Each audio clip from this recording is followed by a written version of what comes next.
Hello everybody, Adrian Plass here. Yes, and Bridget, hello. And I believe this is number 159 in Sounding the Shallows. Well, actually, you know it is, don't you? Because we had an email. We love these, don't we? Yes, we have a correspondent who supplies meanings for just about every number. I think he would be challenged. I thought he might have been challenged by this, but apparently 159, this is what he says, can be dialed to contact a variety of banks in the United Kingdom directly. This has been implemented as a method of preventing financial scams, of which we have many at the moment. Yeah.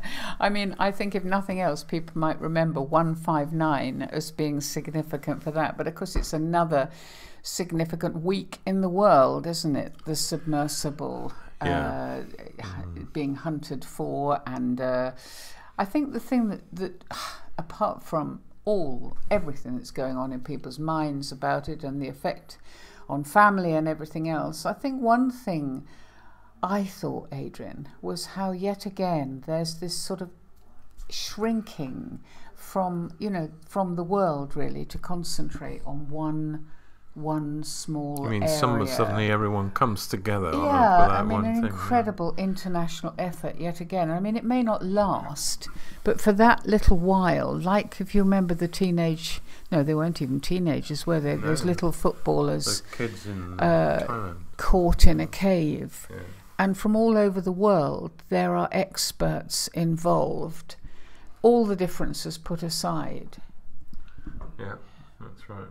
I think we've been privileged, haven't we, to see something not the same but similar, in that we've been connected with some pretty huge international charities, care agencies, and we've seen how that kind of spirals down to one forgotten child becoming, or one little community somewhere in the world becoming the focus of everything for the time that it takes. That was the great thing about sponsorship, wasn't it?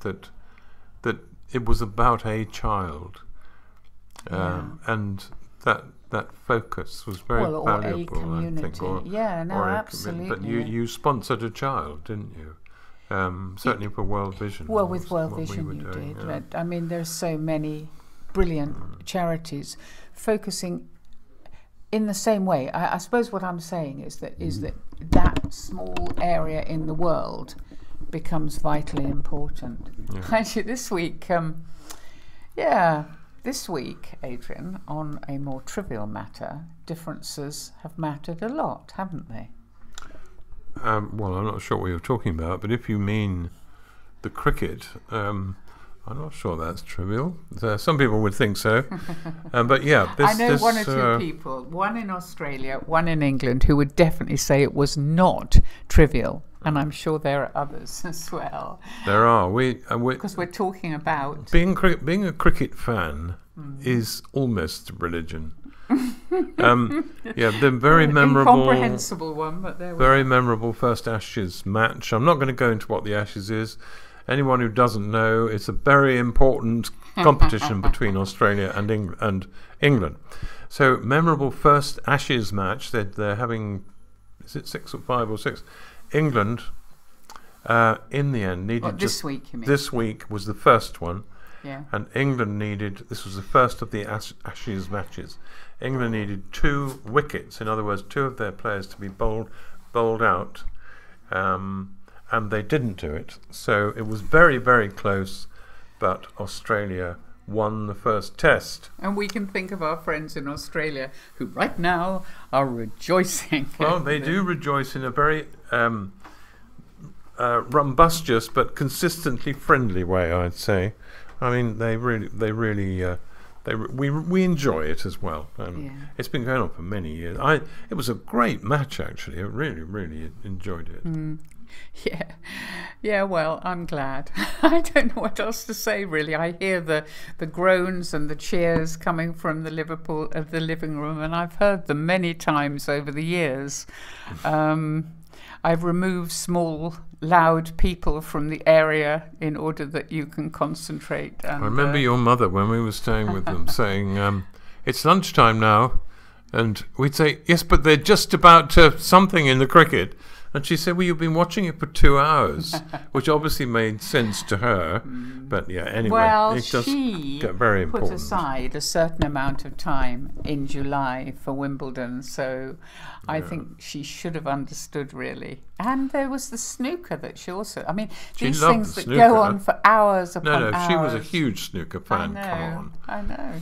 And this week, I think we watched the last of one of the series of that program called Race Across the World. Oh, we've caught up with it at last, haven't we? And it's about groups of 4 or 5 pairs of people who are, with not much money, have to travel from one place in the world to another through various checkpoints.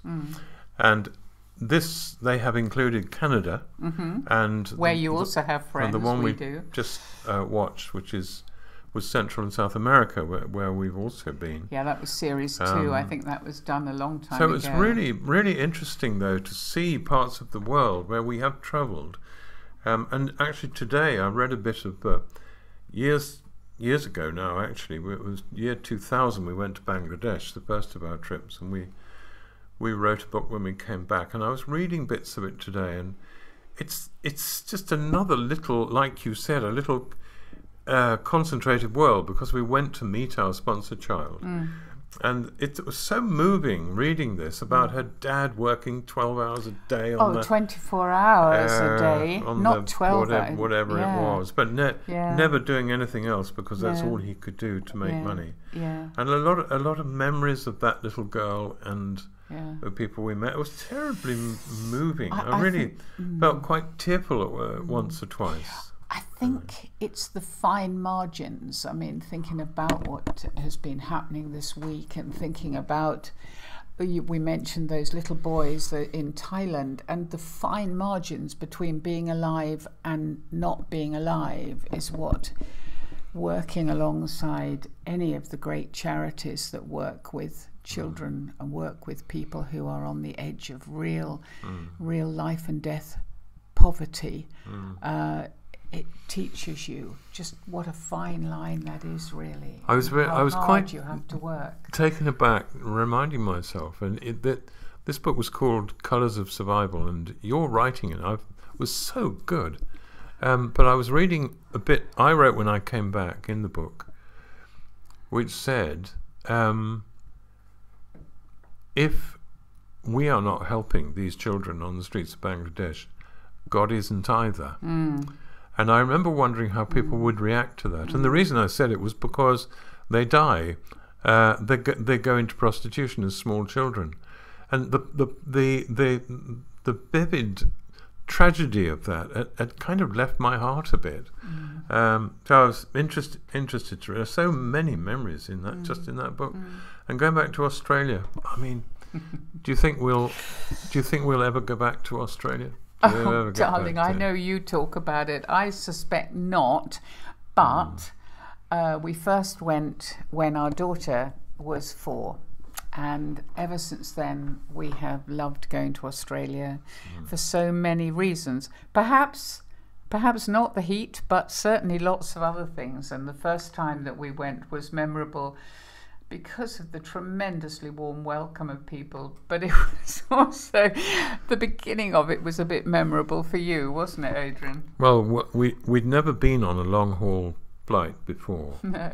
We arrived in, where did we land? Well, we landed in Brisbane. didn't we? Brisbane, and we discovered that our luggage had not left England. So we're in Australia with no clothes to change into, And it was and they gave very us warm. $200 or something, and we had to buy underwear and stuff. And I had to borrow somebody's shorts in order to do my first talk when we did our first It was talk. probably good And for your soul. It was. I had never worn shorts publicly before, so that was a shock.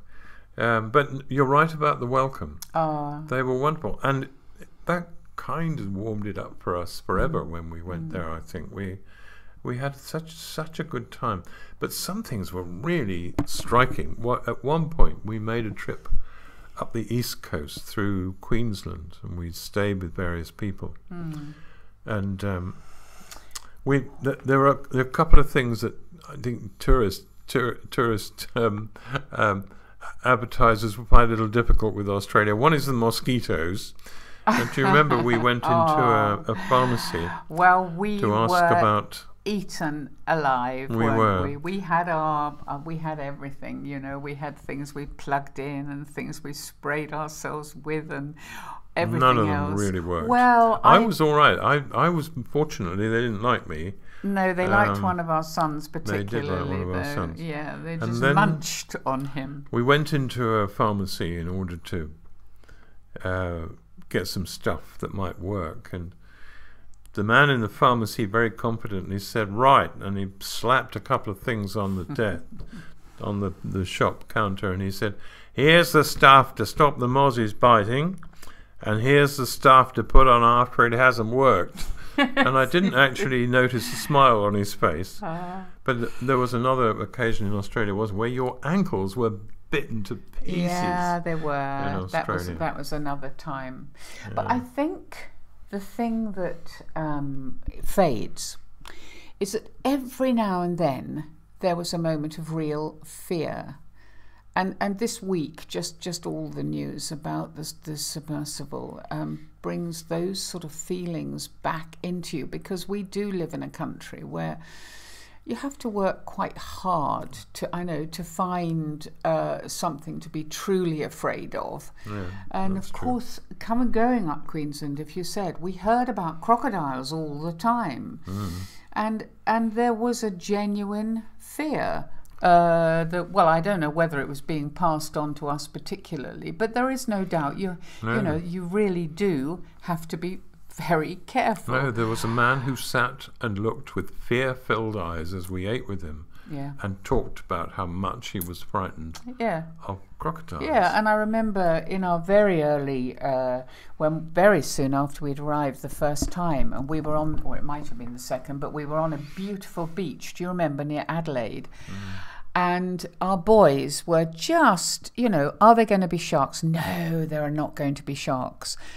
And then that night we heard the next beach had been emptied because, yes, there had been a shark. These are real things, and it's really something that we are protected from, just like we are. I mean, with the news this week about inflation, we're not protected from a level of poverty, but we are maybe protected from that finest of lines between life and death in terms of probably don't face that as much as some people. I was thinking of other things, and we made some good friends there, and occasionally people would sing to us, or little groups or duos of people. And there was, and I don't even quite know how to describe it, when they sang about their nation, there was an indefinable sadness in the heart of it. I'm not saying there's anything wrong with their nation, but there was. But you're still in Australia, aren't you? Yeah, there was a sense of. I can only say, it was a sort of sadness. That very proud of the country, but something that we never quite understood, I think.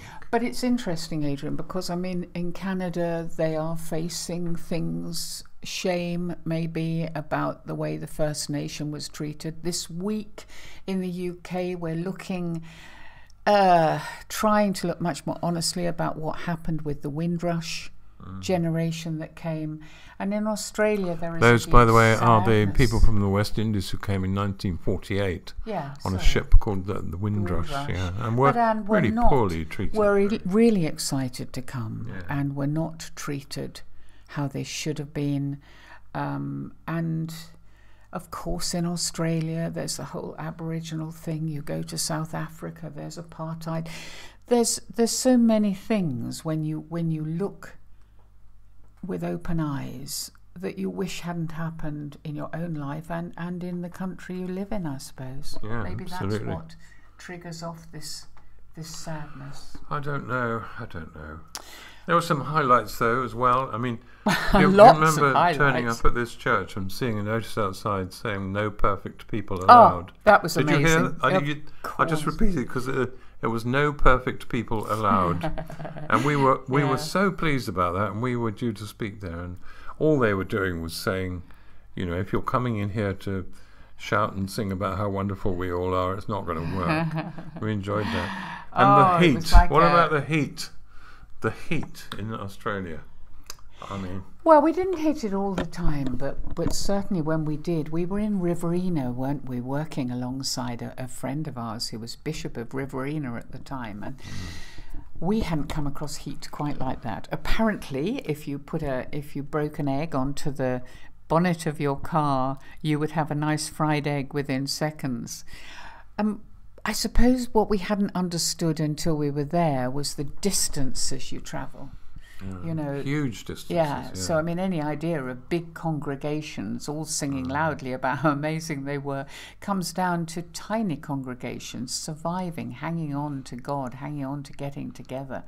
And Riverina was a vast area Yeah. with kind of little groups of people surviving in remote churches with small numbers, but still with a heart for what they believed in.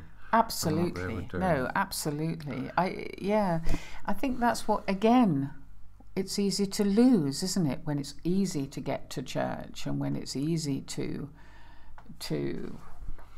feel confident in your group. It was so fascinating, though.